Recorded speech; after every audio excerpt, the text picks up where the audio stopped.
আসসালামু আলাইকুম। সবাই কেমন আছেন? আশা করি সবাই অনেক ভালো আছেন। আজকে খুবই বেসিক একটা বিষয় নিয়ে আলোচনা করব। এখানে দেখতে পাচ্ছেন যে অঙ্কপাতন। তাহলে অঙ্কপাতনটা কি সেটা আগে আমরা জেনে নেই। কোনো সংখ্যা অঙ্ক দ্বারা লেখাকে অঙ্কপাতন বলে। ঠিক আছে? কোনো সংখ্যা অঙ্ক দ্বারা লেখাকে কি বলে? অঙ্কপাতন। যেমন আমি তো একটা সংখ্যা লিখি ১২৫। তাহলে এটা একটা কিন্তু সংখ্যা। তাহলে কিন্তু অঙ্ক দ্বারা লিখছি। ১ একটা অঙ্ক, ২ একটা অঙ্ক, ৫ একটা অঙ্ক। তাহলে কিন্তু এখানে ৩ টা অঙ্কের সমন্বয়ে কি একটা সংখ্যা গঠিত হয়েছে। তাহলে এই যে কোন সংখ্যা অঙ্ক দ্বারা লেখাকেই কি বলে? এই লেখাকে কি বলে কি? অঙ্কপাতন। আমরা সব সংখ্যাকে প্রকাশ করতে কি ১০ টি প্রতীক ব্যবহার করি। অর্থাৎ ১০ টি প্রতীকের সাহায্যে সকল সংখ্যাকে কি প্রকাশ করা হয়। সেই ১০ টি প্রতীকগুলো কি? ১, ২, ৩, ৪, ৫, ৬, ৭, ৮, ৯ এবং কত? ০। এই ১০ টি প্রতীকের সাহায্যে আমরা কিন্তু সকল সংখ্যাই লিখতে পারি। ঠিক আছে? যেমন এখানে আমি ১২৫ একটা সংখ্যা লিখছি।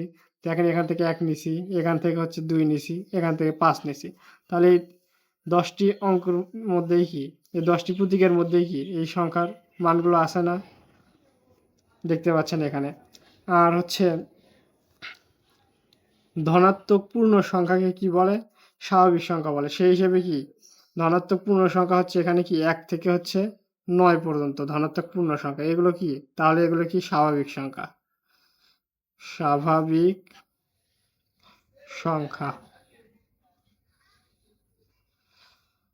স্বাভাবিক সংখ্যা। তাহলে ধনাত্মক পূর্ণ সংখ্যাকে আমরা কি বলবো? স্বাভাবিক সংখ্যা। সেই হিসেবে কিন্তু ০ কিন্তু স্বাভাবিক সংখ্যা নয়। এখানে ১ থেকে ৯ পর্যন্ত কি? এগুলো হচ্ছে স্বাভাবিক সংখ্যা। এরপর আমরা জানবো হচ্ছে সার্থক অঙ্ক। সার্থক অঙ্কগুলো কোনগুলো? ১ থেকে ৯ পর্যন্ত। ১ থেকে ৯ পর্যন্ত এগুলো কি? সার্থক অঙ্ক। তাহলে কোনো পরীক্ষায় যদি আসে যে সার্থক অঙ্ক কয়টি? তাহলে আমরা বলব যে সার্থক অঙ্ক কয়টি? ৯ টি। এটা কিন্তু খুবই একটা গুরুত্বপূর্ণ বিষয়। সার্থক অঙ্ক। সার্থক অঙ্ক হচ্ছে ৯ টি। ঠিক আছে? এরপর প্রত্যেকটা প্রতীকের কিন্তু হচ্ছে স্বকীয় মান আছে বা তাদের হচ্ছে নিজস্ব মান আছে। ঠিক আছে? যেমন হচ্ছে আমি এখানে ১ লিখছি, এটার হচ্ছে স্বকীয় মান বা নিজস্ব মান ১, এটার স্বকীয় মান হচ্ছে ২, এটার স্বকীয় মান ৩, এটার স্বকীয় মান ৪, এটার হচ্ছে ৫, এটার ৮, এটার স্বকীয় মান বা নিজস্ব মান ৯, এটার স্বকীয় মান হচ্ছে ০ বা নিজস্ব মান কি? ০। কোন সংখ্যায় হচ্ছে আমরা যদি লিখি, যেমন হচ্ছে একটা সংখ্যা ১২৯৫, তাহলে এই সংখ্যাটা আমরা লিখলাম, এটার হচ্ছে স্থানীয় মানের কিন্তু পরিবর্তন হবে, কিন্তু স্বকীয় মান কিন্তু একই থাকে। যেমন এটার যদি আমরা হচ্ছে স্থানীয় মান লিখি, ৫ এর স্থানীয় মান কত? এককের ঘরে আছে এজন্য কি ৫। ৯ এর হচ্ছে স্থানীয় মান কত? ৯০। যদি আমরা হচ্ছে এই ২ এর স্থানীয় মান যদি বের করি, তাহলে কিন্তু এই ২ এর স্থানীয় মান কত হবে? ২০০। আর যদি এই ১ এর যদি স্থানীয় মান বের করি, তাহলে কত হবে? ১০০০। তাহলে একই অঙ্কের কিন্তু হচ্ছে স্থান পরিবর্তনের ফলে তার কিন্তু স্থানীয় মানের পরিবর্তন হয়। ঠিক আছে?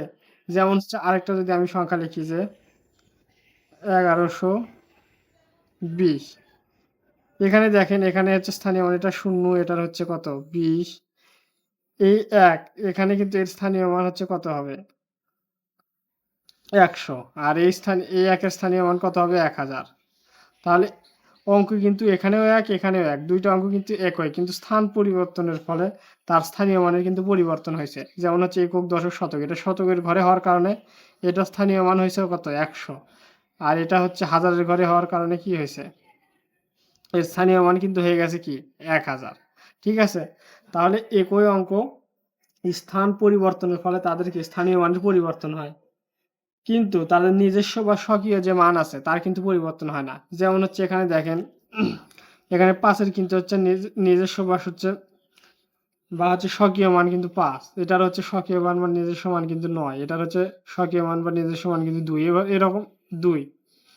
এরকম কিন্তু তাদের হচ্ছে স্বকীয় মান একই থাকে। যেমন এখানে স্থানীয় মান এটার হচ্ছে মানের পরিবর্তন আছে এই একের আর এই একের। এটার হচ্ছে স্থানীয় মান হচ্ছে কত ১০০ আর এটার স্থানীয় মান হচ্ছে ১০০০। কিন্তু এদের স্বকীয় বা নিজস্ব মান কিন্তু ২ টারই কিন্তু একই।